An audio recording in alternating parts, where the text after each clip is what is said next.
Having a little bit of fun here. We're listening to Unity by Aloma Steele. Welcome to another video about the Target Individual Program, the Target Individual Experience. You guys will have to excuse me as I'm not looking directly into the webcam because it's sitting high above my television, which I have my computer hooked up to. So it's a little bit higher, so I need to get a stand so I can look directly into the webcam as I'm doing these types of podcasts, not live video but pre-recorded video. And again, it's all about exposing the technologies being used to control people. And I just want to say this, that in the background you see behind me is a book called Operation Mind Control by Walter Bulworth. And it is a very, very good book. Anyone who has a chance should own it. Right, you can pick it up. It's also available online, PDF for free. And what I've been noticing lately is that a lot of books, all right, and sometimes very, very old books, like really, really old books, are available for free online. And it kind of, and I guess I'm just speculating here because it's on my part, and it's just what I'm thinking is that there are people out there who know what's going on, know what's happening, and they are basically giving away or making books available online for free. Books that if you go to buy these books, it will cost you hundreds of dollars or even thousands of dollars. Sometimes they are a very rare book that speaks about the truth, right? About how people have hid the truth from society. And these are people who are in the upper echelon, the 1%, the white supremacists that are trying to and have been controlling, dominating the world, whether it be politically, whether it be through science, through economics, through mind control, psychology, education. And there are people out there who are giving us the information, right? But sadly, most people don't want to listen. They don't want to read. They don't want to know. And it's something that has been conditioned within the minds of the people in society and the world by those that rule, right? Because they want to maintain their control over the populace, okay? And the fear of the populace waking up, uniting, and fighting our true enemy. But they have us separated, divided, using many tactics, various methods in which to separate us from each other, right? And so, I've been seeing that trend over the past couple of years. But this book, again, talks about CIA mind control programs, types of weapon they use, biological, chemical, psychology, technology, and they have been creating these things for decades. Okay, many people think that technology, as fast as it's moving today, right, and some of the things that has been developed is new, but the truth is it is not. The truth is that they have been working on a lot of these technologies, particularly mind control technologies, for decades, for well over 5-6 decades now, right? And it is now because the technology has gotten so advanced, and they are now able to create these things that theoretically they were coming up with back then, and may have limited resources, limited method to create some of these things to help them to build the weapons needed to for mind control, right? For mass mind control of human beings. But we're at that point now where these things are real. They are no longer science fiction. They're no longer in somebody's imagination, but they are actually tangible and they're actually being used, right? So I for one, who have been a target for over, I would say probably over 20 years, my awareness of being in this program, going on 2 decades, but understand this, that with these technologies, they have to prime you. And by priming, I mean they have to condition you. And this conditioning takes place below your consciousness, right? And then sooner or later, you're either awakened to it or they will awake you to it by coming out overtly and doing things purposely to get your attention, to let you know that you're being targeted in some form or another, whether it be through the gang stalking, whether it be through the electronics, microwave technology that they're using. So eventually, and again, and the reason why, I guess, for a lot of TIs is we are the experimentees, right, of these weapons. I remember reading almost 20 years ago by, I think her name was Julian McKinney, who was a CIA analyst who wrote a report on people talking about being hit with directed energy weapons. And she eventually got fired from the NSA and she became a target herself. There's a book here that I'd like to show you guys. It's called 1996 by, let me see if I can, okay, by Gloria Naylor, right? She wrote another book called The Woman of Brewster Place, which became a TV series called 227 with Marla Gibbs and what is her name again? Regina. Is it Regina? I might be mistaken. Can't even remember her name. But anyway, you guys know about this TV series, right? Called 227. It also had Jackie in it, and so she was a target. She became a target, and she wrote this book detailing her targeting and what she experienced and what she went through. And I would recommend everybody to go and buy this book, okay? And on one of the pages, it says, "The weapons of tomorrow will not only be aimed at hitting your body, they will also be aimed at your mind," by Armand Victorian, okay? And like I said, it is a very, very good book. Here is, I don't know if you can read it. Let's see here. There you go. Okay. So let's begin.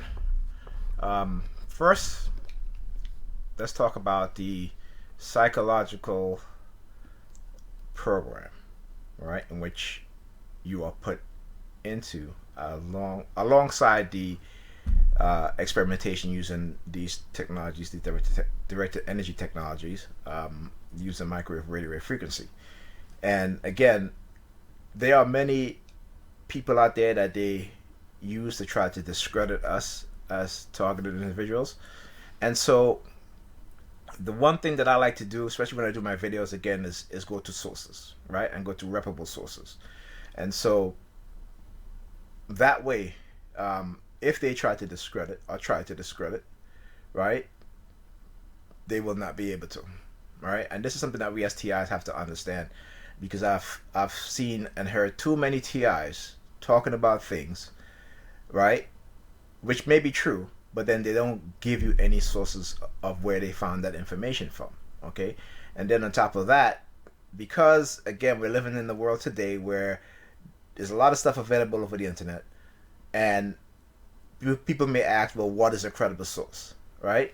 So again, you have to make your own distinction of that and your own common sense, but also you have to know that you have to look at news agencies who hold the government accountable, who publish articles whether the government approve of it or not, but they still do it because they feel that they believe, not feel, they believe that the people have a right to know when the government is engaging in any type of corruption or any type of crime against its citizens, right? So, one of the sites I want to go to, I always go to at first, it's called, let's see, I want to make sure that I have the link properly. Okay, and okay, let's go to the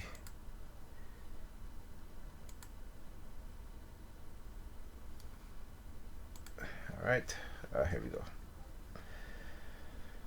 Okay, so the website psychologicalharassment.com, which is one of my go-to sites since I became a target individual. They have attempted to take down this site many times, and I'm so glad that the creator of the site has done what they needed to do to keep the site up and keep it relevant. Now, one of the things I talk about in my videos is the psychological campaign against the TI, because a lot of TIs don't understand this, and they're so caught up in the directed energy weapons that they fail to understand that a lot of these directed energy weapons are aimed at the mind. So therefore, you have to also study the psychological effect, right? And not just the psychological effect, but the neurological effect, the damages it causes to your mind, right? Then understanding the psychological campaign being waged, okay, against you as a TI, and how it affects you, the method in which they use. Now, they have changed the word brainwashing many different times to try to sanitize not just the word, okay, but the definition of what it is. But it is still brainwashing, okay? So do not let anyone try to tell you that you're not brainwashed, because you are, whether it be through the silent sound spectrum, okay, whether it be through the psychological operations using coercive persuasion programming as well as dark NLP, whether it be operant conditioning or classical conditioning. All right, understand that you are and you were brainwashed. Okay, and once you understand and accept that, now you have to ask yourself, okay, what do I need to do in order to prevent these individuals from damaging my mental state further? All right, and for those TIs who have been really, really damaged by this, more so than I or other TIs, particularly those who were targeted, I would say 3 or 4 decades ago, when the internet wasn't readily available and this information wasn't really available. Hopefully, by viewing my videos, which I try to do, is to give you tools, right, to give you the information, okay, so you can read, understand, and somehow develop ways to protect your mind from further being damaged by these programs. Now, it's very hard because, again, when it comes to dealing with directed energy weapons, particularly radio wave frequency and microwave frequency used for mind control, there is no defense against that. Okay, and as you'll see when I read on the technology, okay, and also, for those within the broader society who believe that these things don't exist, I will show you links from the CIA own documentation, from their own files that were what's the word here, declassified, right, through the Freedom of Information Act. And though it may not point to the U.S. directly. I think common sense should tell you that if other countries have been working on such technologies for decades, the U.S. has also been doing the same, right? It's just common sense, okay? So let's talk about coercive mind control tactics. Again, today's mind control or brainwashing in academia is commonly referred to as coercive persuasion. These are words that, again, that they change and now using to sanitize mind control and brainwashing, right? So this is it's a coercive psychological system, a behavioral change system, right? A behavioral change program, right? Because they have now moved it into the broader society. Okay, it's no longer the CIA only that's doing it. It's no longer the FBI or the NSA or the military, Department of Defense. Okay, but it is now you have your local state and police engaging in brainwashing, right? Also, we know that religious organization also engage in brainwashing, right? And also organizations, companies, which will send their managers off to these managerial conference where they are being taught how to use NLP on their employees. Okay? All right, so as I was saying, today's mind control or brainwashing in academia is commonly referred to as coercive persuasion, coercive psychological system, or coercive influence.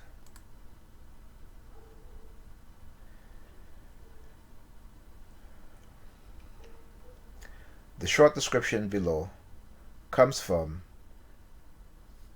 Dr. Margaret Singer, Professor Emeritus at the University of California at Berkeley, the acknowledged leading authority in the world of mind control and cults. So, coercion is defined by the American Heritage Dictionary as 1. To force to act or think in a certain manner, to dominate, restrain, or control by force, to bring about by force. Coercive psychological systems are behavioral change programs which are psychological force in a coercive way to cause the learning and adaptation of an ideology or designated set of belief, ideas, attitudes, or behavior. The essential strategies used by the operators of these programs is to systematically select, sequence, and coordinate many different types of coercive influence, anxiety, and stress-producing tactics over a continuous period of time. In such a program, the subject is forced to adapt in a series of tiny invisible steps. Each tiny step is designated to be sufficiently small so that the subject will not notice the change in behavior in themselves or identify the coercive nature of the force of the processes being used. The subject of these tactics do not become aware of the hidden organizational purpose of the coercive psychological program until much later, if ever. These tactics are usually applied in a group setting or by well-intended but deceived, important word here, deceived, friends and allies of the victim. This keeps the victim from putting up the ego defenses we normally maintain in known adversarial situation. The coercive psychological influence of these programs aim to overcome the individual critical thinking abilities and free will. Apart from any appeal to informed judgment, victims gradually lose their ability to make independent decisions and exercise informed consent. Their critical thinking, defenses, cognitive process, values, ideas, attitudes, conduct, and ability to reason are undermined by a technological process rather than by meaningful free will, rationality, or the inherent merit or value of the idea or proposition being presented. So how do they work? So the tactics used to create undue psychological and social influence, often by means involving anxiety and stress, fall into 7 main categories.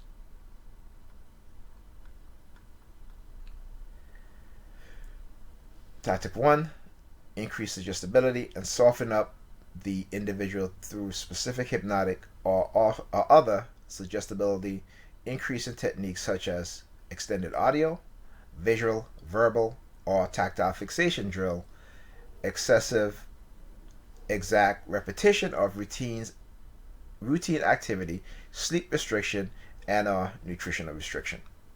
Tactic 2, establish control over the person's social environment, time, and source of social support by a system of often excessive rewards and punishment.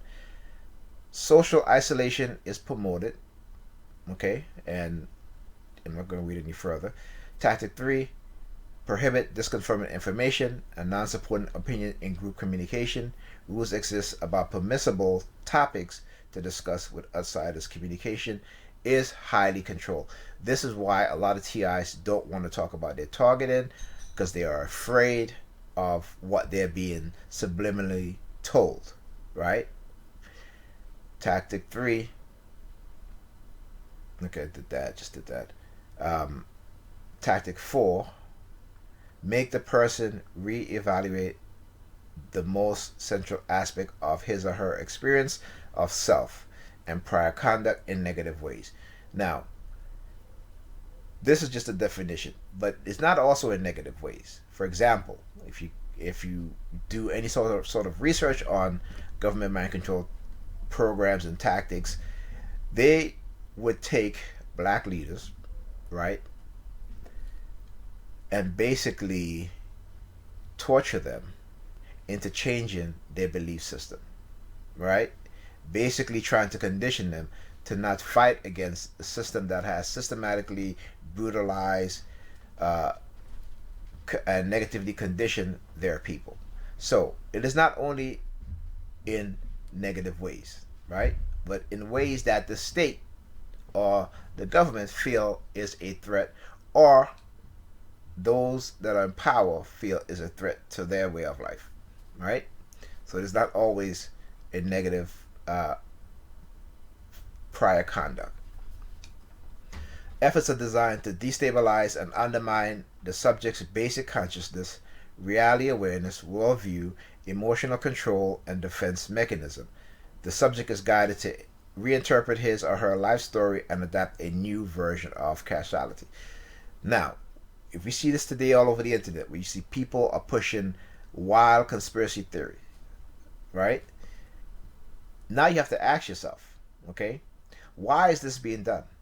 And again, it is because when you destabilize a person's mindset, their consciousness, you can feed them any information you want and they will believe it.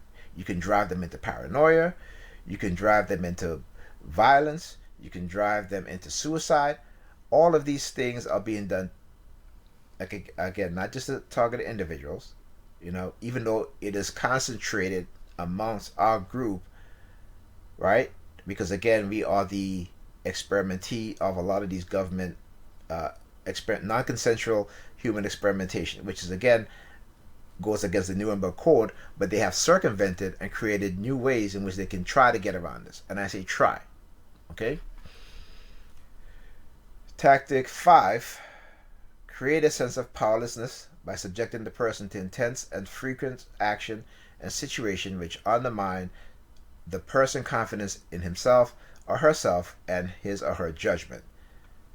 Tactic 6, create strong aversive emotional arousal in the subject by use of non-physical punishments such as intense humiliation, loss of privileges, social isolation, social status change, intense guilt, anxiety, manipulation, and other techniques. Tactic 7, intimidate the person. With the force of group-sanctioned secular psychological threats, for example, it may be suggested or implied that failure to adopt the approved attitude, belief, or consequence behavior will lead to severe punishment or dire consequences such as physical or mental illness, the reappearance of a prior physical illness, drug dependence, economic collapse, social failure, divorce, disintegration, failure to find a mate, etc. Okay? Now, here's the thing also. right? So it says these tactics of psychological force are applied in such a severe degree that the individual capability to make informed or free choice becomes inhibited. The victims become unable to make the normal, wise, or balanced decision which they most likely or normally would have made had they had not been unknowingly manipulated by these coordinated technical processes. The cumulative effect of these processes can be an even more effective form of undue influence than pain, torture, drugs, or the use of physical force and physical and legal threats. Now, those of you who know me and have watched my videos, I've shown you how the police are used to try to intimidate me, right? With these threats of being arrested and such and such. They use the police at times to try to keep me away from my kids. For example, today I called my sister. Her name is Pam. Also with my two youngest mother. Her name is Pam.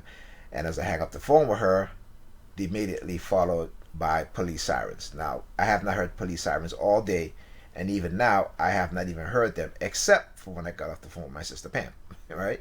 So, again, that's just to show you how they try to isolate you from the people around you, and they know that my sister listens to me. I talk to her.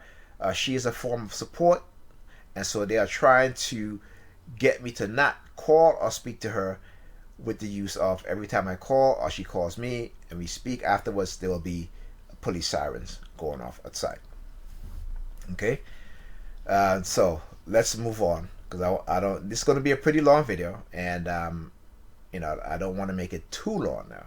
Okay, so let's talk about the this article from last year, February 2020, and this is what it says. The UN warns of rise of cyber torture to bypass physical ban. Okay, but they also need to talk about the psychological torture that goes on too. And I guess this will fall into that category too. As I read this, you'll understand what I'm talking about, right? So, Rapporteur warns against trivializing psychological torture as states exploit internet to target individuals. Psychological torture is being exploited by states to circumvent the more widely understood ban on physically inflicting pain and may open the way to the future of cyber torture, the UN torture rapporteur has said.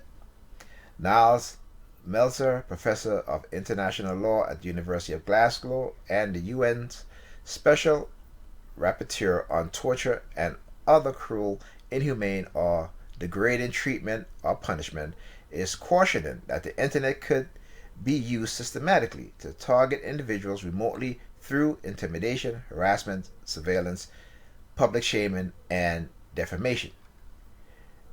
The trenchant critic of the UK government failure to hold an inquiry into the rendition of jihadi suspect post 9/11, Metzer has also voiced concern over Britain's treatment of WikiLeaks founder Julian Assange in Belmarsh prison.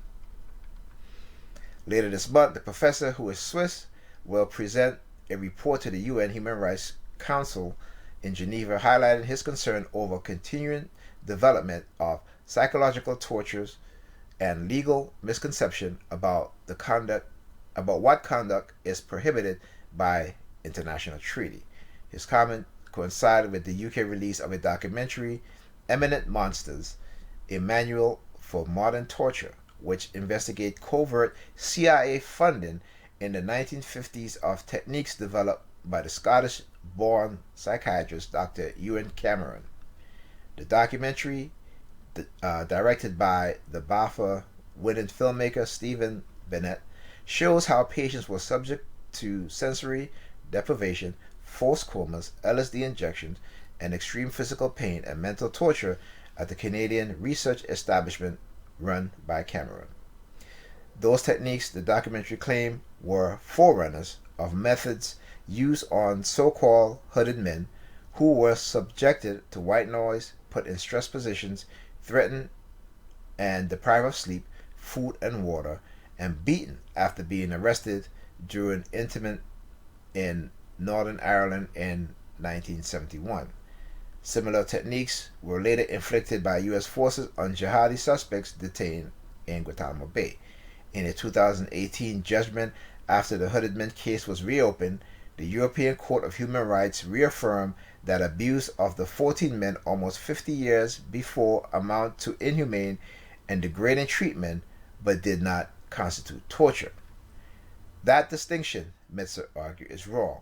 Judges think that physical torture is more serious than cruel, inhumane, or degrading treatment. He told The Guardian, torture is simply the deliberate instrumentalization of pain and suffering.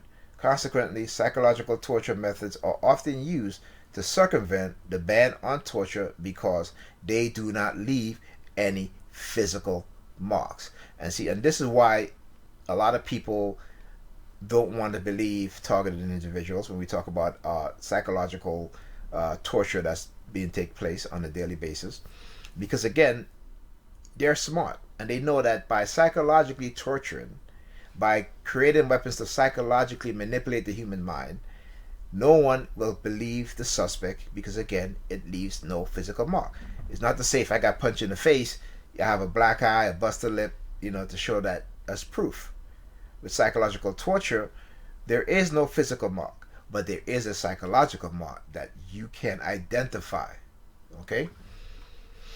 In this UN report, Metzer point out that many countries deny, neglect, misinterpret, or trivialize psychological torture as what could be euphemistically described as torture light.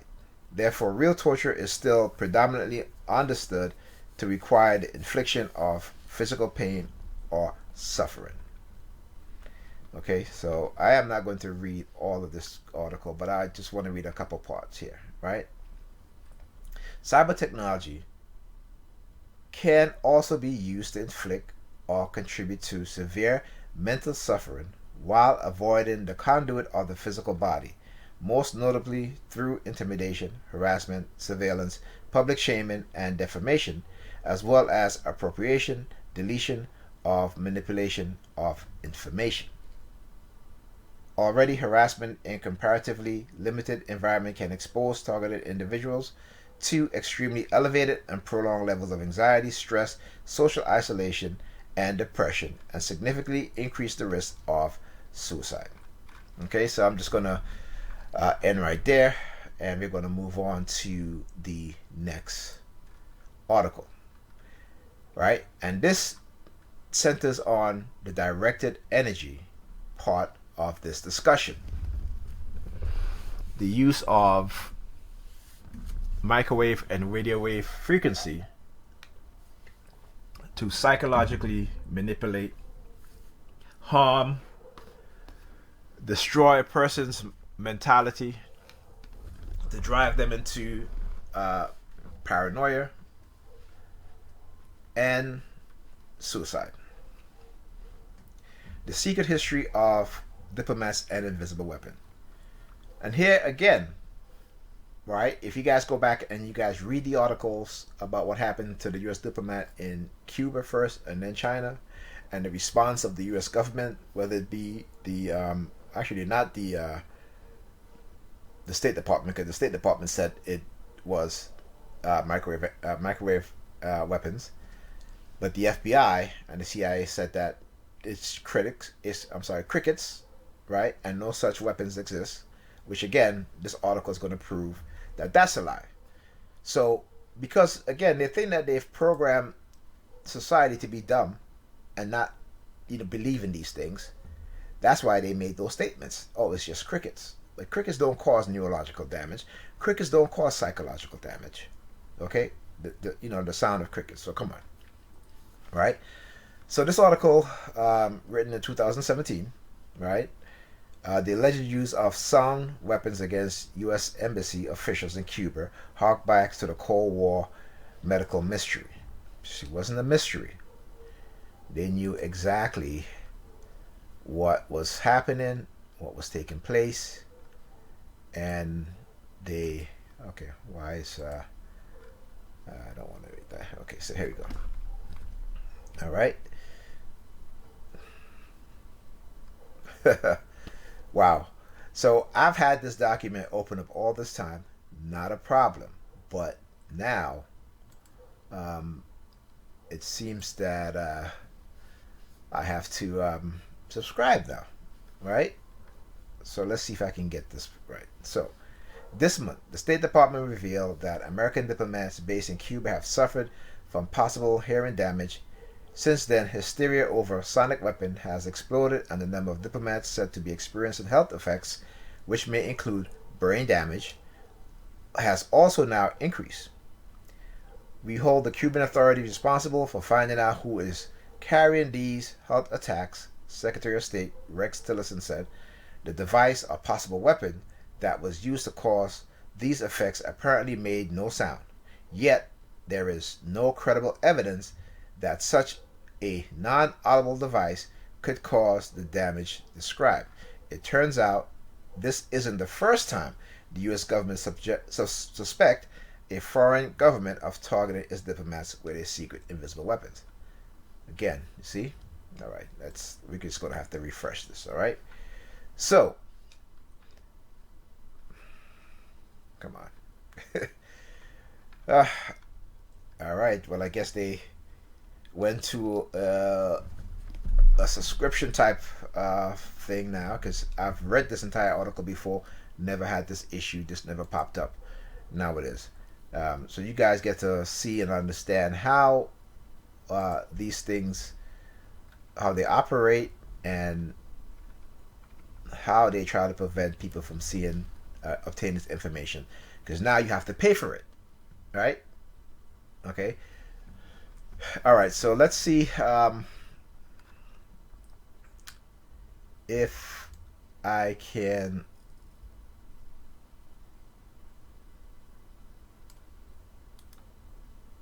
get this article on another site where I don't have to subscribe to any of this stuff, okay?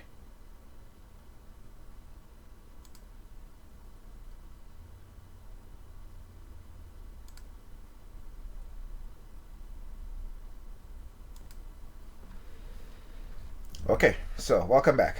All right, so in 1965, medical workers began showing up at the American embassy in Moscow, drawing blood from the employees inside. The American diplomats were told that doctors were looking for possible exposure to a new type of virus, something not unexpected in a country known for its frigid winters. It was all a lie. The Moscow Viral Study, as it was called, was the cover story for the American government top secret investigation into the effect of microwave radiation on humans. The Soviets, it turns out, were bombarding the embassy in Moscow with low-level microwave. The Moscow signal, as officials in Washington called the radiation, was too low to do any obvious harm to the people in the building. At 5 microwatts per square centimeters, the signal was well below the threshold needed to heat things, as a microwave oven does. Yet, it was also 100 times more powerful than the Soviet maximum exposure standard, which were much more strident than those in the US. That was cause for alarm. So get this. So the U.S. will allow its own citizens to be microwaved, right, at a much higher level than the Russians. Because again, the Russians already knew the effect of microwave radiation or microwave frequency, affecting people's mental health. So the intelligence community was worried that the Soviet knew something about non-ionizing radiation that the United States does not. With research into the effect of low-level radiation still in its infancy, one of the first theory forwarded by the CIA was that the Soviets were trying to influence the behavior or mental state of American diplomats, or even control their minds. The United States wanted to figure out what was going on without tipping off the Soviet that they knew about the irradiation. And so the diplomats working in the embassy and being exposed daily to radiation were kept in the dark. The State Department was responsible for looking at biological changes associated with microwave, and the Defense Advanced Research Project, a division of the Pentagon, was assigned to look at the possible behavioral effect of microwave. In October 1965, Richard Cesaro, the DARPA official in charge of the project, addressed a secret memo to the agency director Charles Hertzfeld, explaining the justification for his new research effort. The White House had charged the State Department, the CIA, and the Pentagon to investigate the microwave assault in secret. The State Department was the lead on the program, codenamed TUMS, and DARPA responsibility, Cesaro explained, was to initiate a selective portion of the overall program concerned with one of the potential threats, and that the radiation effects on man.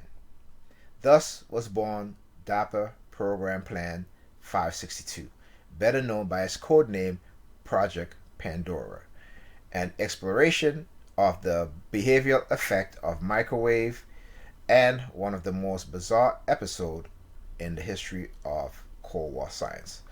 And I'll leave it to you guys to read this article, because again, when they say that microwave and radio wave cannot be used to control people's mind, we know that that is a lie. We know that what they've said in 2017, 2018 about the sound of crickets and no such type of weapon exists, we know that that's a lie. Okay, because we know that since 1965, they knew about these types of microwave frequencies and also radio wave frequency used to control people, right? There's a CIA doctor, his name is Dr. Jose Delgado, which I'm not going to talk about too much because I want to get into a separate video on him. Okay? And so we know what that is all about, right? So don't let them lie to you and tell you that such weapons does not exist. It absolutely does. And we as targeted individuals have been the continued experimentees of these weapons as they advance to now they have total ability to control anyone's mind at any given time. Okay? So, this book, Operation Mind Control, the CIA, the making and unmaking of a killer. Right? So, actually, let me go through this. Where am I here? Okay, let me close that. Let's go through this one here. So for over 25 years, the CIA have been developing a technology of terror. Its purpose? To devise operational techniques to disturb the memory, to discredit people through aberrant behavior, to alter sex pattern, to elicit information, and to create emotional independence. Its goal?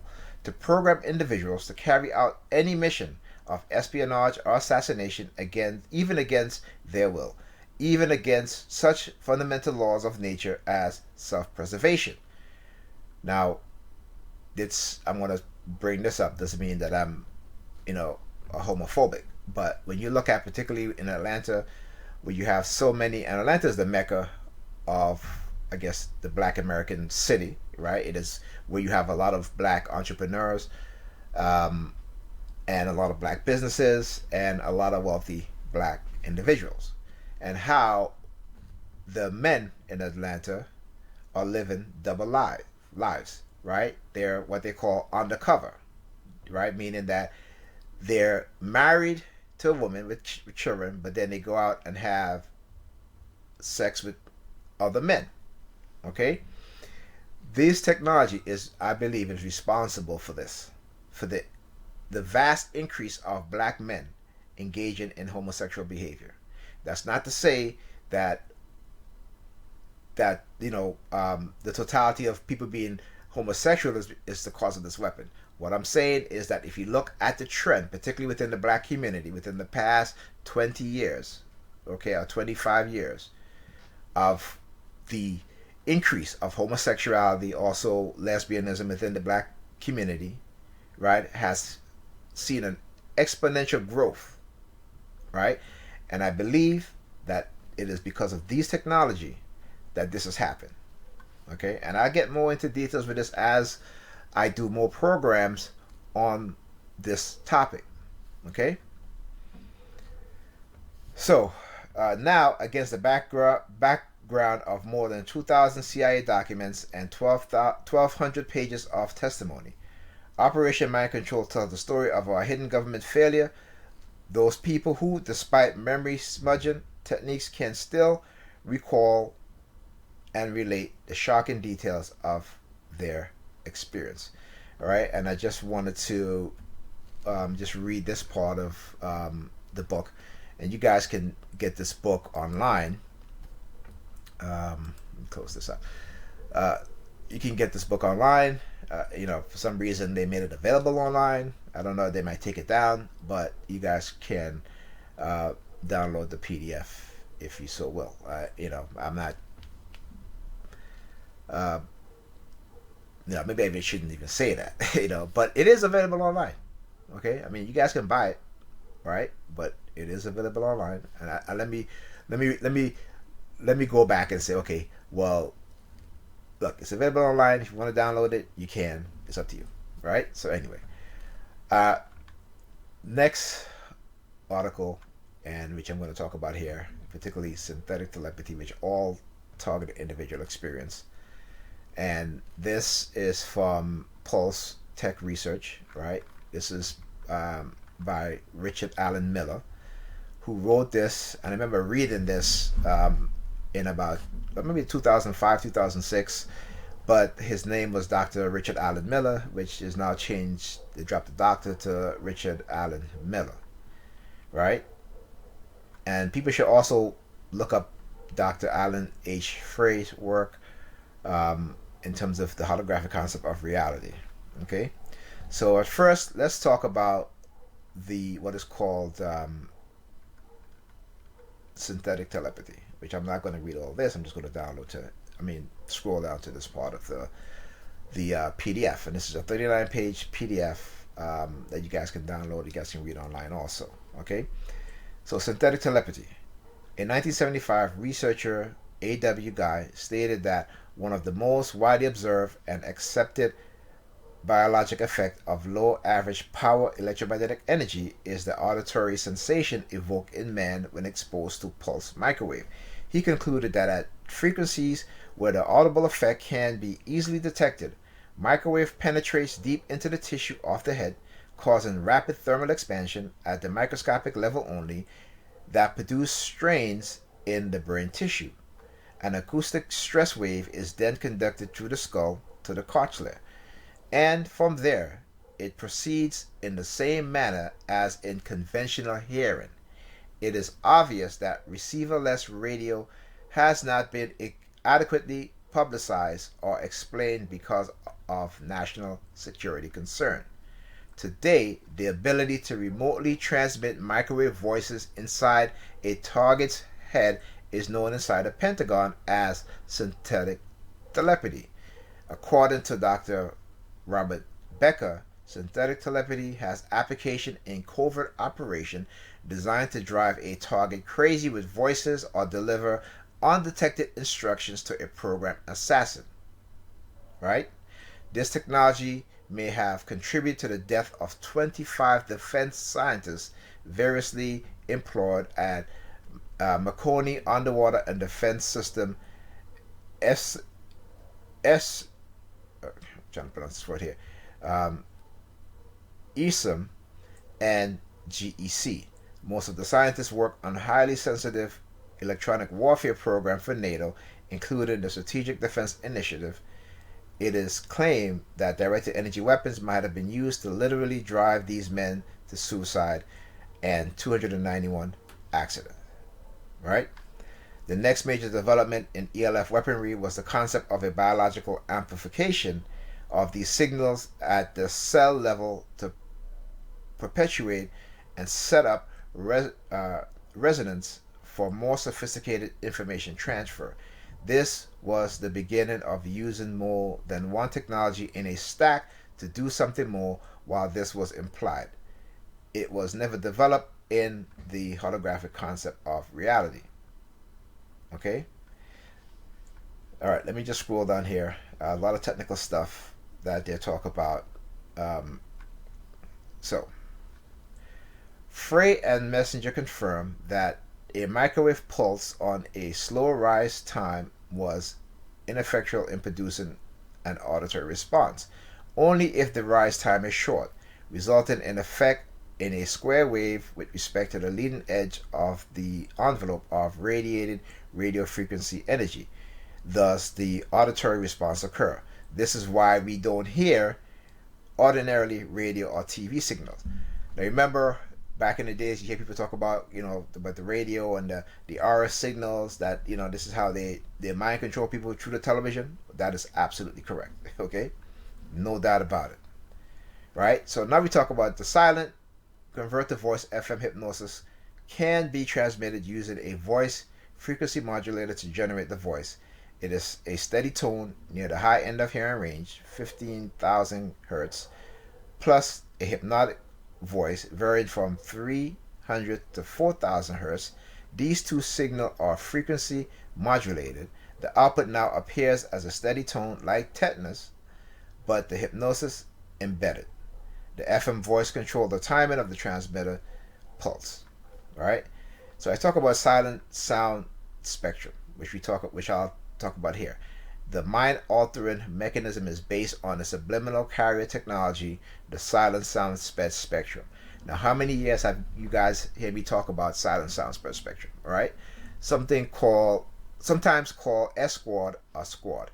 It was developed by Dr. Oliver Lowry of Norcross, Georgia, and is described in U.S. Patent number 5159703, Silent Subliminal Presentation System, dated October 27, 1992.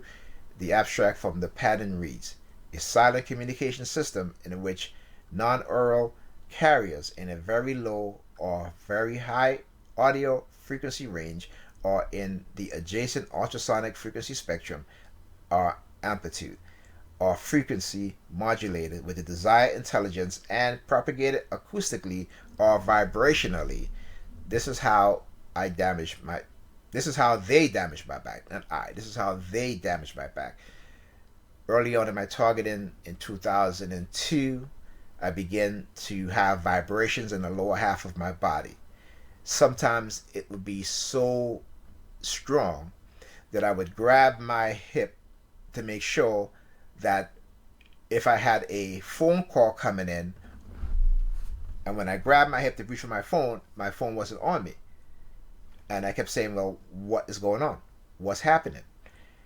The vibrations were so strong, literally, that, like I said, I kept grabbing my hip, thinking I have my phone, in my my phone case attached to my belt on my hip. For those of you who are, my age or a little bit younger, understand that this is how we used to carry our phone back in the days, right? Just like we used to have the pages, we carry our pages in this little pouch, we attach it to our belt, right? So yeah. So for inducement into the brain, typically through the use of loudspeaker, earphone, and piezoelectric transducers, the modulated carriers may be transmitted directly in real time or may be conveniently recorded and stored on mechanical, magnetic, or optical media for delay or repeated transmission to the listener. So basically, if they want to make you feel sad, they can make you feel sad. If they want to make you feel like you're on drugs, they can make you feel like you're on drugs. This is what this technology does. This is what they call brain fingerprinting also, right? It's not that they have the ability to identify you through your consciousness, right? Just like how your thumbprint is unique to each and every individual, so is your consciousness, right? And they have identified your consciousness. And so now they can, what is called, brain fingerprint you. Okay? So I'm not going to go through all of this stuff. You guys can read this stuff yourself.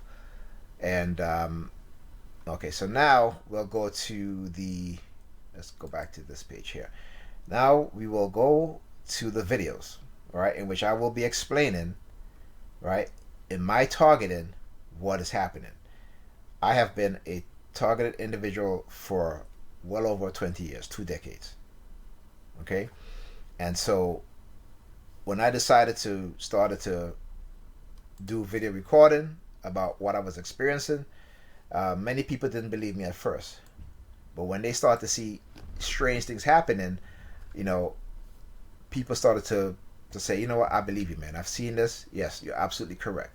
Right? And I believe that there are people out there who's looking at my videos and understanding that this is exactly what's going on. And particularly psychiatrists and psychologists who they try to use as a tool to discredit us as targeted individuals. Okay? They will not be able to do that any longer. Right? But we need to explain our targeting along with the technology being developed, had been developed, not being developed, but had been developed and is being used against us. Okay? We as target individual have to understand that process. All right? So, I talk about how, they use my kid's mother to target me at times, right? And I'm going to explain this again, show this again, and how they use her to target me and how they manipulate situations to again target me in such a way. So this week we had a big snowstorm, and their mother asked me if I can spend the night. This was Sunday because it's a big snowstorm. So I said, okay, fine. Storm came Monday. She asked me to stay the night again. So I said, okay, fine. Stayed till Tuesday, and I was leaving on Tuesday. And so I said to her, hey, I'm leaving tonight. Then half an hour later, she came back. I was in the living room with my daughter, helping her with her homework. And she came back and she was like, because she had took the day off. And she came back and she was like, oh, I feel faint. I'm not feeling good. I think I'm getting sick, and I feel very faint. So now I can't leave because, if she feels faint, she's sick. If I leave and something happens and the kids are there to fend for themselves, which they normally do anyway, but just the fact that, like I said, to make sure that she's okay and that the kids are okay also. So, I didn't get to go home, so I stayed. Now, Wednesday, she sends me a text, okay? She sends me a text. Let me do this. So, Wednesday she sent me a text, right? And the text says, the teacher asked parents to take a picture of this because she was deleting before the test. Now, this is my daughter's, her class have been doing a book, right? And the book is on lions, right? And they've been doing this for like almost 2 weeks now. Okay, so I remember I asked her on Monday, hey, after when she came from work, hey, what's going on with Alyssa class project, right? What's going on with Alyssa class project?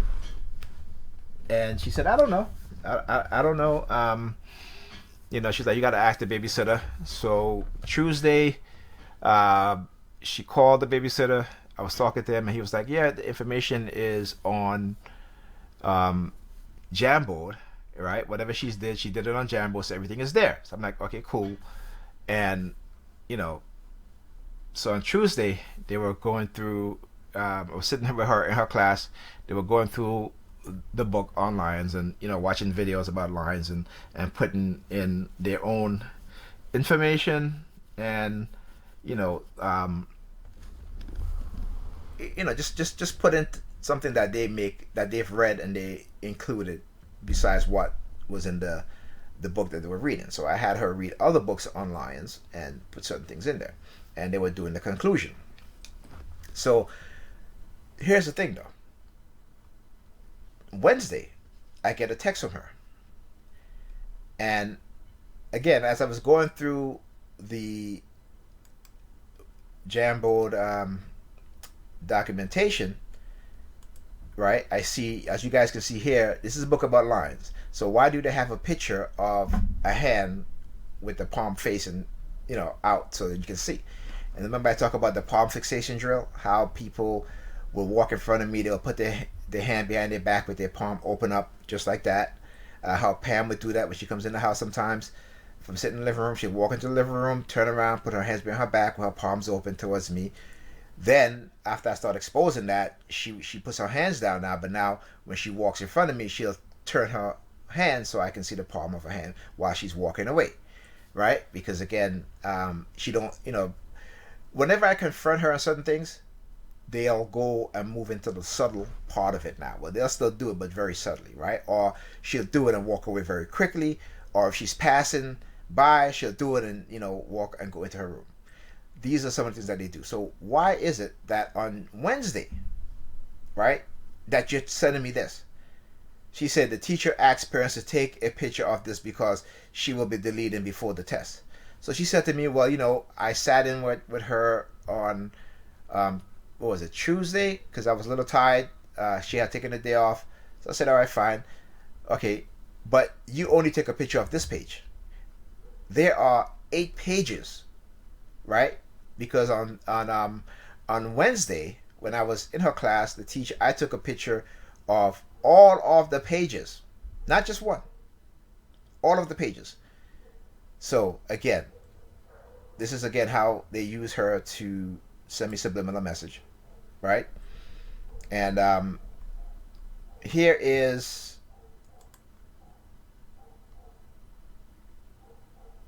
some of the work that my daughter was doing.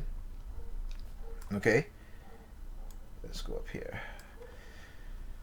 All right, so this is one page, introduction. This is the other page. See that again with the palm, like this is lines. So why include that picture in there? But again, because they know that I'm helping her for that week, they included that in there. And so that is not by mistake, because again, we're talking about lions, right? So why is it that you have a picture of a hand with the palm facing up, right? And again, they've done this before. Whenever I was there for the week helping my daughter with her schoolwork, they have used that opportunity to target me. Okay. All right. So anyway, that was Wednesday. It snowed. The snow was done. I told the kids Tuesday, I said, you know what? It's still snowing, and it was kind of dark. So I was like, let's wait till tomorrow. Right? The snow is finished. You guys can go. You guys can play. So Wednesday, or was it Wednesday? She was off. I can't even remember. But it was the 3rd. It was Wednesday. It was a Wednesday. Yeah. So she took off Wednesday. Tuesday. Now I'm a little confused now. Okay, so that was the 3rd Wednesday. Oh yeah, so no. She had was she at work? No, she was home. So she took Wednesday. No, she took Tuesday off because Wednesday is she took Tuesday off. I'm getting that mixed up here. She took Tuesday off, right? So again, went downstairs. She had asked me. She's like, "Hey, can you clean off my car?" And I'm just like, why you ask me to clean up your car? We're not in a relationship. You already made that clear that you don't want a relationship, but yet you want me to do all these things as if, I was your man or something like that. But I'm not the one that's, who you're intimate with and you're doing all these other things with and for. But yet you can ask me to clean up your car. You can ask me to cook. You can ask me to clean. Right? You can ask me to clean off the dog shit in the bottom of your shoes that you stepped in. Right? You can ask me to do all those things. But when it comes to the relationship aspect, the intimacy part, no. Right? Okay. But again, it's understandable because again, this is what they do in trying to have me there as if we're in a relationship, but it's a sexless relationship. And Mama didn't raise no fool. Okay? I put up with a lot because I loved her, but again, when you dealing with people who they can recruit into doing these things to you, that is not a person that has your best interest at heart, regardless of what they do, because whatever they do for you is never for your benefit. It is for their benefit. Even though it may seem, they try to make it seem like it's for your benefit, in actuality, it is for their benefit. They're getting the most out of it, not you. Okay? So, anyway, so as I was saying, so again, here are some of the pages that I had to take a picture of. You know, and just to let people see and understand that the like why that picture is there. This is about lions, right? This is not about hands or anything like that. This is about lions. Okay. So anyway, so Tuesday we went downstairs, me and the kids, to have them play in the snow, and I decided, I said, you know what? Okay, let me go clean up her car. Right. I walked up to her where her vehicle is parked. Right. I'm gonna expose them in ways that they. So as soon as I get there, all right, I had to go to the passenger side to open the door because there was a lot of snow on the other side. I get to the passenger side. I come out later. About 2 minutes later, this guy shows up doing all these hand signals, right? Literally doing hand signals, like, so whether it be middle finger, all the stuff, very animated, touching himself all over, pulling on this, pulling on that. I'm like, okay. So I started recording.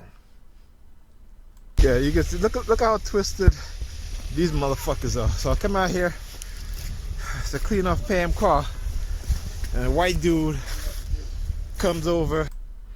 Let me make this a little bit. Let me zoom in, and the only way I can zoom in on this program is literally crop it and then stretch it out, right? Okay, so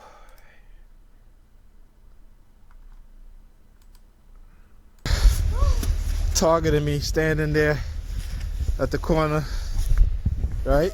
You just look at him, just standing there. Where he at? Right there. All right. So look, as he turns where he sees me recording, he walks away. Okay? He literally walks away, as you can see. Then he realized, he says to himself, you know what?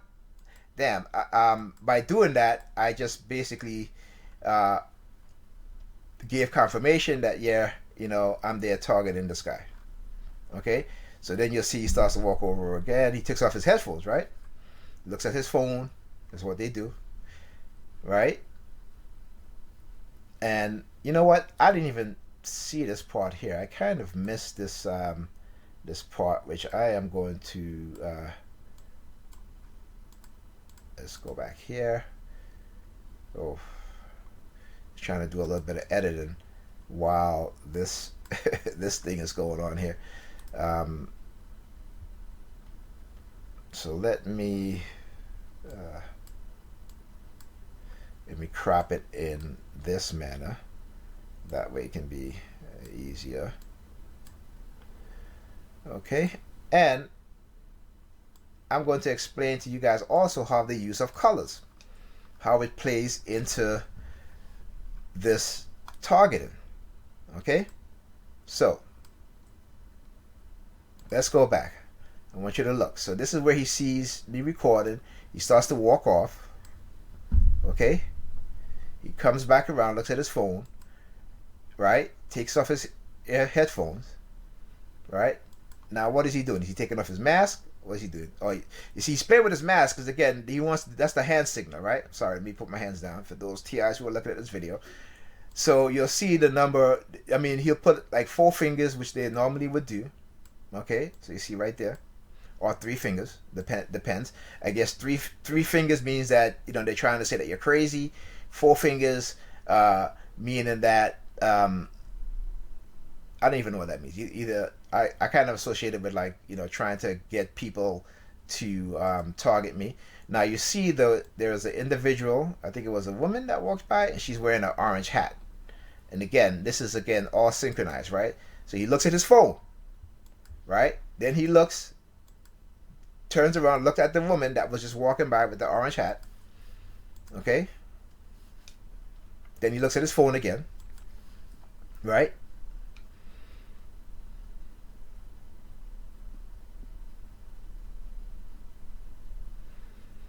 Just standing there.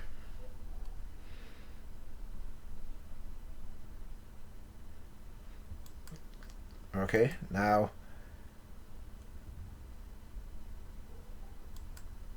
you see what he's doing? He doesn't even know what the hell he's doing right now, because again, once I started recording, once he looked and he saw, that interrupted the programming, right? That kind of break the sync, right? So now he doesn't know what to do now.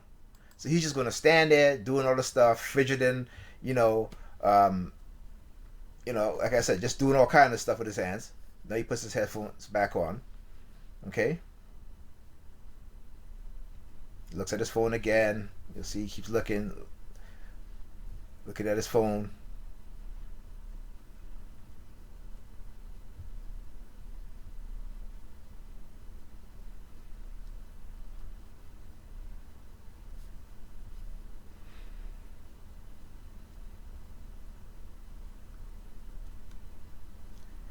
And he's going to stand there for at least a good 5 to 10 minutes, right?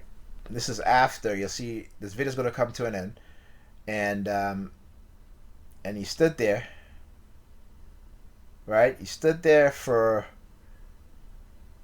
a good 5 minutes afterwards. All right, and then Look up. See? I went back into the car. Oh, he's leaving. Come back out Look at again. him walking across there. And look up. See? He starts to walk off. So for almost, I would say almost 25, 30 minutes, this dude has been standing there trying to target me. And again, you'll see he walk away, and I'm talking about the palm fixation drill. You will see at this point, look, right, let me see if I can pause it.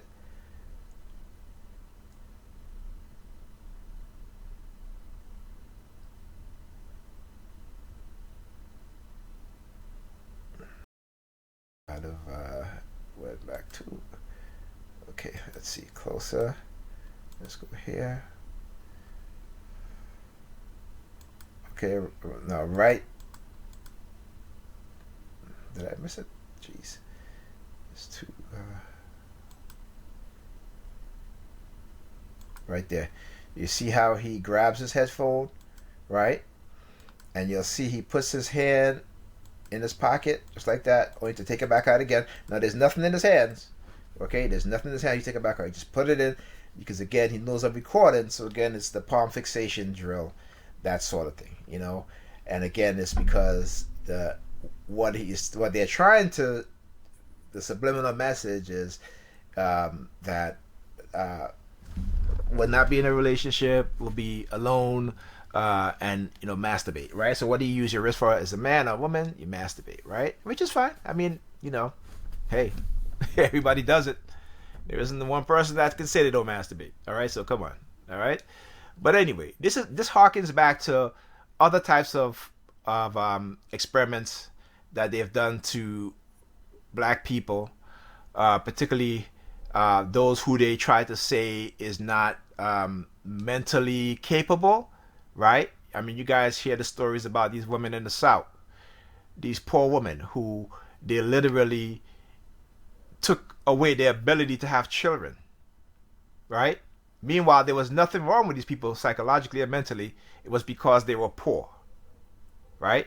So what they have done is they have create new programs using these weapons, using these technologies. Get some water here. Using these weapons, using these technologies, and using a psychological program in terms of using individuals to stalk, harass, to engage in this type of behavior or behaviors, right? And then using the technologies within the house. For example, okay, my niece's son, it's weird because whenever he's upset, he bangs his head on the floor, like literally to where he has bruises on his forehead because he's banging his head on the floor. And I keep telling him, I said, whenever you start to participate in these things, when they lie to you and they tell you that these technologies do not harm people, do not hurt them psychologically, do not hurt them neurologically, physically, biologically, it is all a lie. And because they are very religious, so they believe in God and they think it's God this and God that, and they may say, well, the reason why Nigel's going through this is because of God. He don't believe in God, or have you. Let me tell you something. This God you guys believe in, this religion you guys believe in, is white supremacy, right? That's what it is. It's white supremacy. Okay, that's the belief system. See these white evangelicals, these white Catholic priests, bishops, what have you, popes. They know what this is. This is white supremacy. It is to control it, used to control the non-white people in the world. Okay, and that's the or, but and also poor whites. Okay. So let's move on to the next video. And so this was yesterday. I left Pam's house because again she came in the house, and I know whenever she comes in and they use her to target me, what she'll do if I'm there, like for example, Ethan is on his computer, she'll go over to Ethan. All of a sudden, now I want to help him out with his homework. When she doesn't even do that. When she says, when I come home from work, I make them dinner, and I'm so tired, I just want to go to sleep. But I'm like, why are you so tired? Or I get up 6 o'clock in the morning. Well, listen, there's a lot of women and men who gets up early in the morning, go to work, come home, take care of the kids, help them with their homework, all that stuff. Right? And I said on top of that, I said, you're not even helping them with their homework. They're at the babysitter. If Ethan comes home and with homework, all you have to do is say, hey, what homework you have to do. Check it. Right? Make sure he brings it up so you can see. Okay? You know what he has to do. When he's done, check it, and that's it. She's like, no, I don't want to do that. I'm too tired. I can't do that. I don't want to do that. I'm like, okay, well, there you go. So anyway, so now all of a sudden now, whenever I'm there, sometimes she'll find the energy. She'll be like, oh, like yesterday, she's like, oh, I helped Ethan with his poem, or what have you. But what she does, when she sits next to Ethan, she'll like pull on his hair, constantly pulling on his hair. Or she'll start pulling on her hair, right? And it's constant, right? And again, and then she'll look at me, she'll start, raising her feet, right? Raising her feet, especially if she has on white socks. She never does it when she has on green socks, okay? She'll start raising, she'll start doing that, or if she have a multicolored socks on, she wouldn't do it. Only when it's white socks or black socks, she'll do it, right? And so then she starts talking all that stuff. She's like, you see, I'm helping Ethan with his homework. I said, okay. I said, what? All of a sudden you're in the mood now to help him with his homework? And she's like, why you gotta be so, what's the word? She tried to say, harsh. I said, I'm not harsh. I'm just speaking the truth. If you think speaking the truth is harsh, then I don't know what to tell you. Right? Because normally you wouldn't even help him with his homework. Normally you're in your bedroom sleeping. So why all of a sudden now you want to come sit down and try to help him with his homework? Because they conditioned her to target me. And so I left that night, and which was last night, and you'll see this is the video of me walking out of a building. Okay.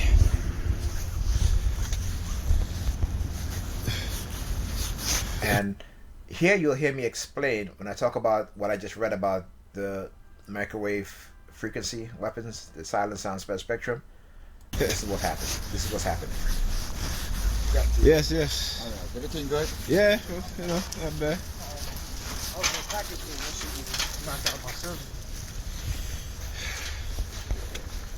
Yeah, so of course I leave, and that's the super in her building.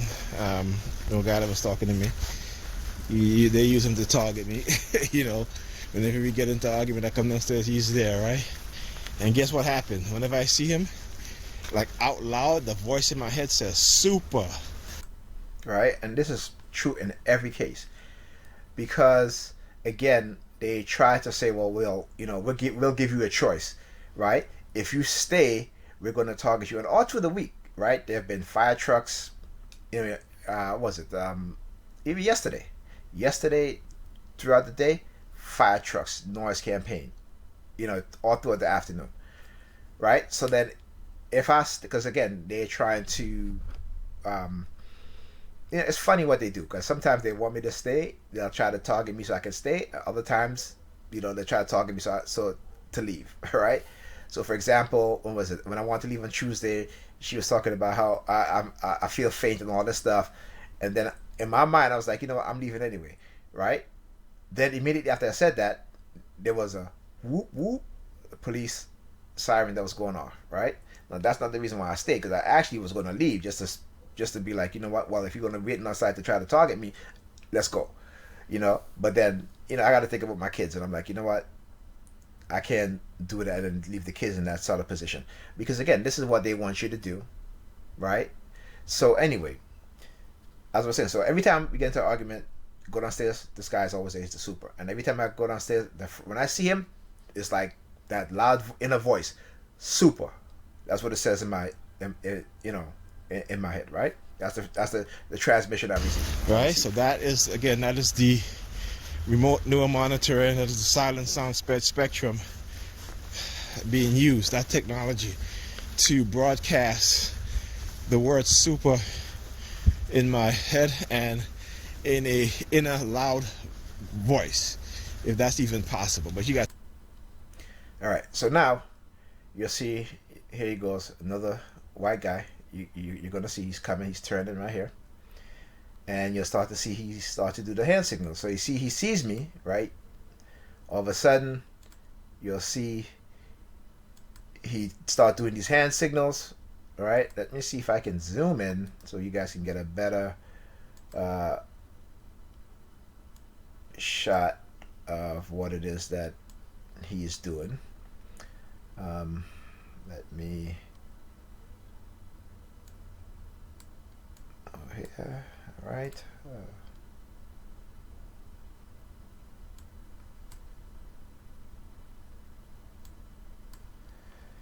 Okay. Let's try to brighten up the picture, lighten it up a little bit.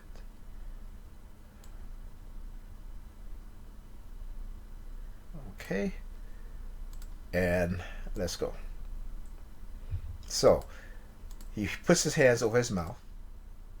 As I'm walking, you see his hands down right there. He does the hand signal. He's talking about the peace sign, upside down peace sign. Okay, right there. Right now, he looks like he's reaching into his jacket for something.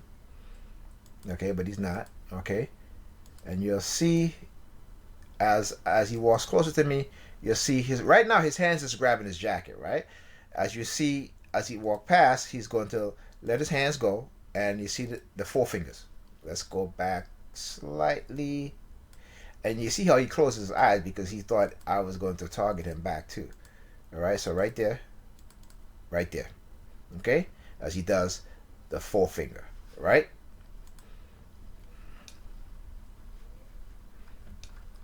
Okay, I'll tell you guys, I'm not making this shit up. I've studied this program for the past, I would say, 12 to 13 years, maybe even longer. But I've gotten so used to their targeting and understanding how they're targeting me through a lot of trial and error that I used to do. A lot of trial and error. Let's go here. Let's see here. You'll see this guy walking across the street, and he's going to stick his finger in his ears, right there. But of course, you know, he used the other hand, right? Because he didn't want to use his hand where I can show, so he uses the other hand. Okay.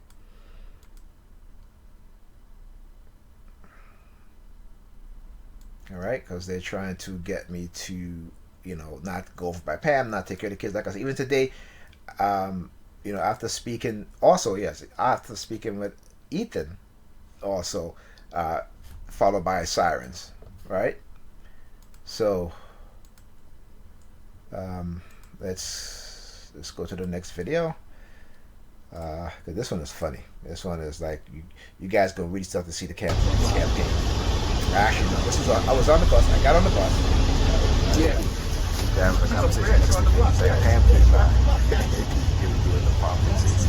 Right. So I got on the bus. I sat down. This guy sat down, got on the phone, and you know was like, Pam came by and all this stuff. He started talking really loud, right? Exactly.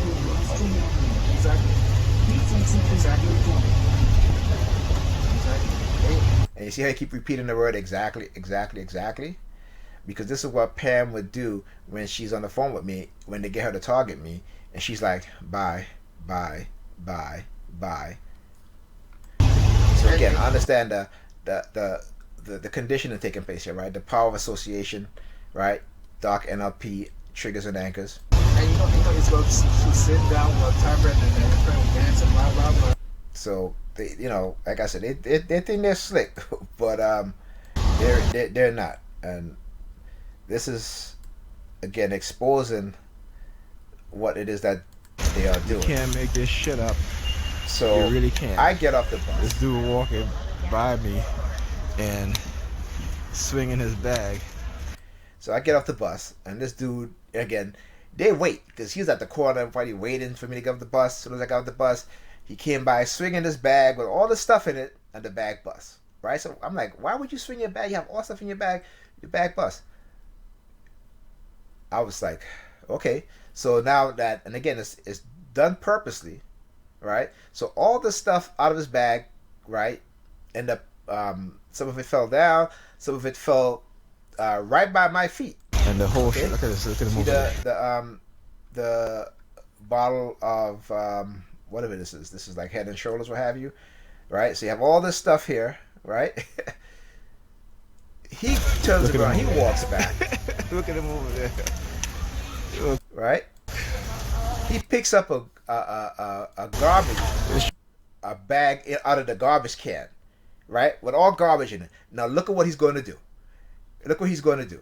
He didn't empty out the garbage out in the garbage can to take the bag, but look at exactly what he's going to do. 50 cents for a fucking plastic bag. So he comes with the 50 cents for every plastic bag. Dude, I don't know. Yeah, I just got off the bus. Yeah. And look what he does. I know. Right? He emptied out everything in the garbage, right? Right there where I was standing.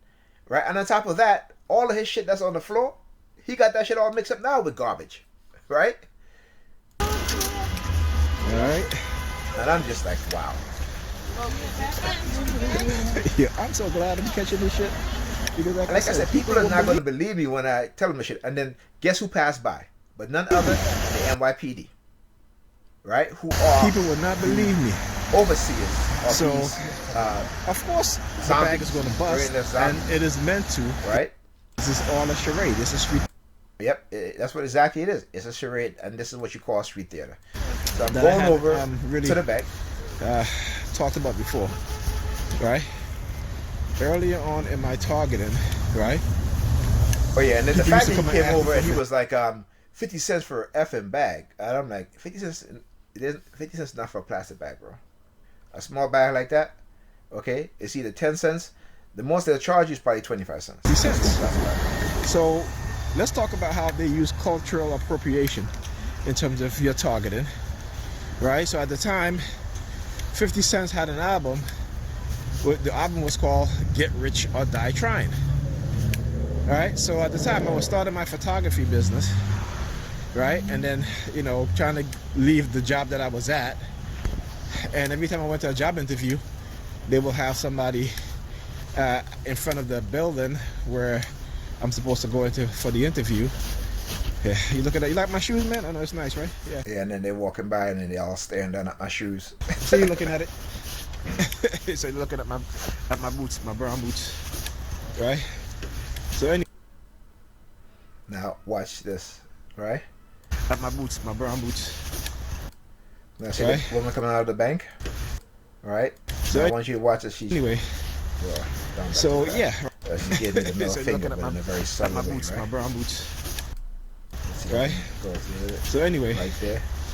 So yeah, right. So as I was saying, so 50 Cent had an album called Get Rich or Die Trying, and people used to just come up and ask me for 50 cents, 50 cents, 50 cents, 50 cents, 50 cents, and they would do it all the time. Or they would play the album See Me in the Club. I mean, that was a popular song back then.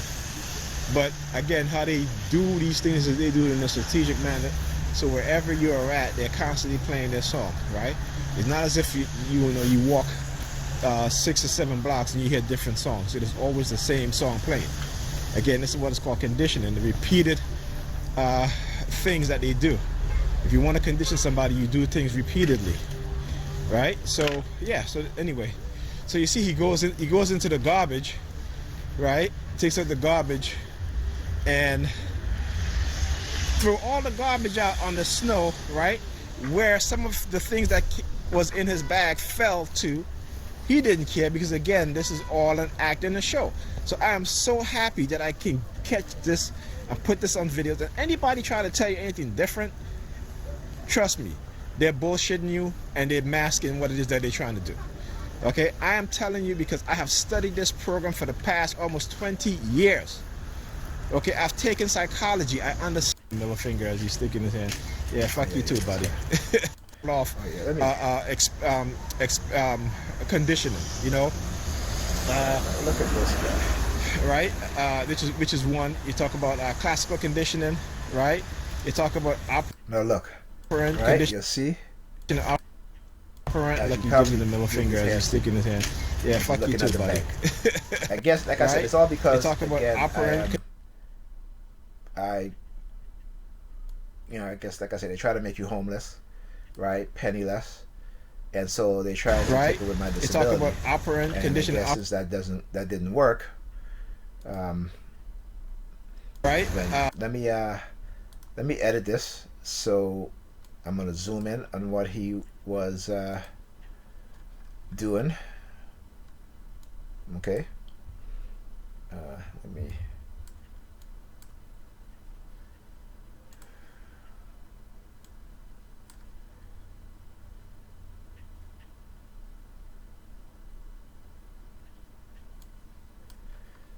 Okay, let's see if I can zoom in just a little bit more. All right, let's go here. Let's see.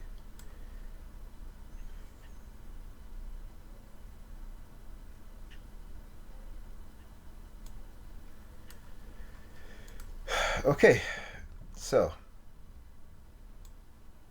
I wish this software had slow motion, but it doesn't.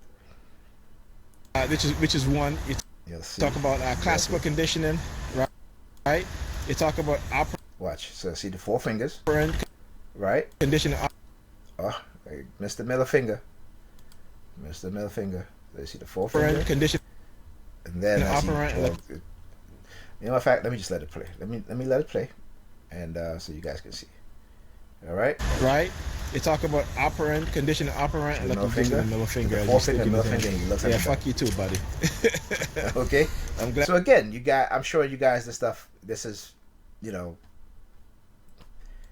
I mean, what else can I say, right? What else can I say? And the police are directly involved. The NYPD. I remember years ago, man, I was on the train and this Asian woman, you know, I guess she was trying to tell me who was also part of my target and like who was doing this, and she took out of her pocket, right, NYPD keychain, and was dangling in front of me. It had no keys on it, just the NYPD keychain, and was dangling it in front of me, right? Gotta get this. You hear the sirens? You hear the sirens behind it?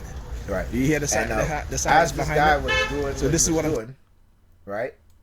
At the same time, as he was walk up to me doing the four fingers and the middle finger, talking about, yeah, right? This is what they do, right? Police siren. So anyway, again, then trying to use Pam to target me, right?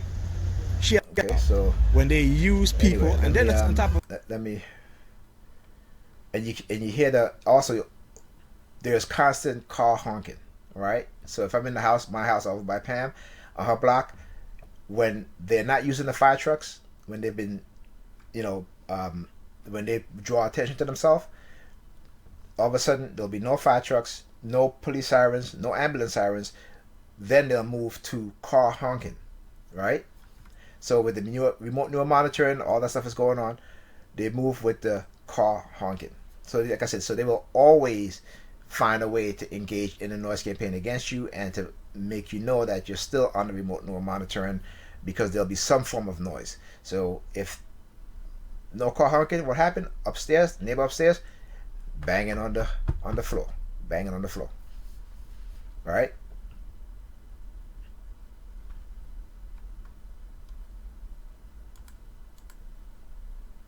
Alright, so you just have to go to the bank. Came out of the And there bag. you go. See, now to use the light of the cigarette, right? Because they can't use the fire truck. Right, so he sees me. Can't use the fire Right, he truck. lights a cigarette, takes a puff up. Wow, they got busted. They can't use the fire Look truck. where he stands up. So he stands up right there now. Okay.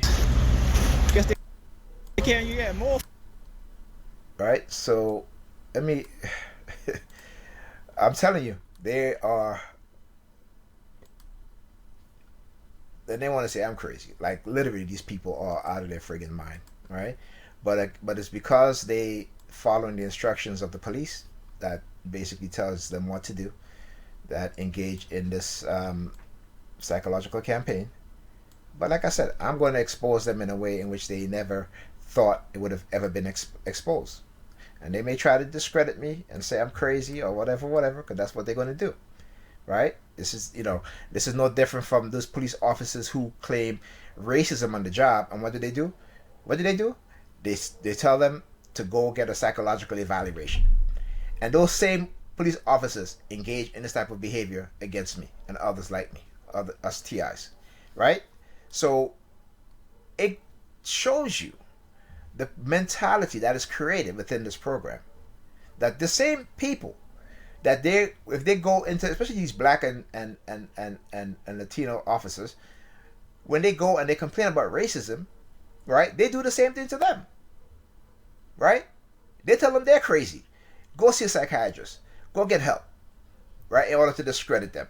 And those same individuals will turn around and engage in the same type of behavior towards you, right? And you know the reason why? Because of their religious affiliation. That's why. Okay?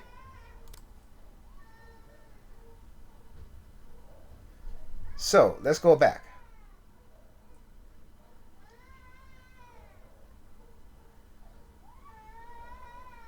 So, he sees me at the corner. He lit his cigarette. He's walking up. And he's going to stand by, as he's looking back. I wonder why he's looking back for. But he stands back. Right? Okay? Takes a puff of the cigarette. Like I said, I guess they can't use the fire truck, so they got to go to the cigarettes, right?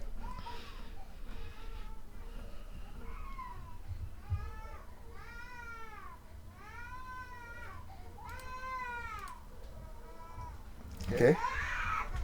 Oh shit! I had this thing on mute all this time. Damn. Oh, I'm gonna have to do this show over. Oh man. Okay, let me stop this. And I'm gonna have to do this thing over because I can't believe I just muted my damn self and didn't even realize it. Wow.